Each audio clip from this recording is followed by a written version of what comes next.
I quote by late Reverend Dr. Belong Okonkwo. Otito dịrị Jesu n'ihe saa anyị. Otito ga-adịrị Jesu na ọ bụrụ na ime ihe ahụ ị kwesịrị ime dịka mmadụ. Ọ bịara bụ onye abịawune ya, ọ ga-abụ ọ ga-ana ka mkpumkpu ghara ịkwa ya.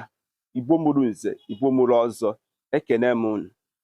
O nwere ihe ozi nke m mere n'abalị one ma one gara aga. Ọtụtụ ndị mmadụ na-ajụ ọtụtụ ajụjụ dị iche iche.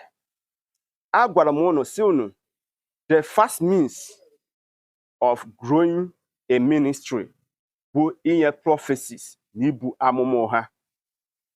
Ọtụtụ ndị nwere ministry tata abụrụgo ndị hapụziri ihe ha kwesịrị ime wee mewe ọzọ. Ana m ekwu ya sị, a na-alụ ọrụ si ekwene ka ụrụ ka n'ọrụ, maka na ọ bụrụ na ụrụ aka n'ọrụ, ya bụ ihe ya cast. Okwu mbụrụ maka gịnị?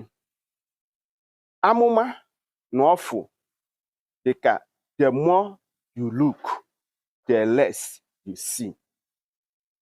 Amụma a na-eburu onye nwere ego na onye enweghị ego anaghị abụ ofu.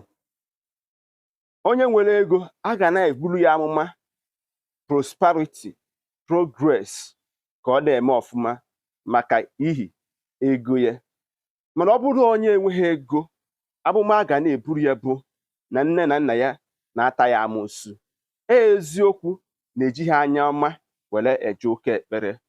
Mana ka njụa m unu nwa ajụjụ, jụkwana ndị isi kpọrọ onwe ha pastors ajụjụ a. Ọ bụrụ na ha asata nwe m ajụjụ a, mụnwa ga-eme gịnị? Ga-ehicha ihe onyonyo nke m mere dịka onye isi ụka bụ pastọ. Nne gị mụtara gị, nụchaa gị, mebi na nne gị na-abịa ministri gị. Ugboro one ka ị pụtara na stage in front of congregation kpọlite nne gị si ya, mama, afụkwara gị n'anya.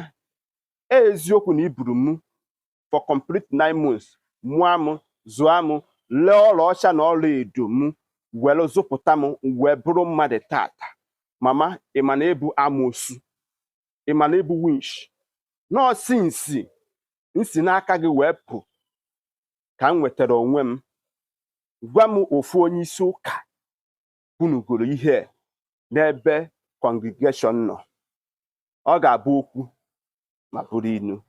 Mana agụụ gị, ọ bụrụ na dibịa na-agbara gị afa, were uche wee na-akụkọ. Maka ebe a na-adụ nwata nwere nne na nna ọdụ ka nke enweghị nne na-amụta ihe. A na-adụ onye ohi ji ọdụ, o were ohi wee na-ama mbasị. Ndewo, ka ọ be n'onu. Biko kaba arụ tụsara m ihe ozi a, sonye ma gbasara m ozi n'ihe m na-eme na ma YouTube. Aka mbụ nwanne gị Maazị UC. Cheta na nsị ọ bara isi, ọ ga-abara agụba. Ndewo.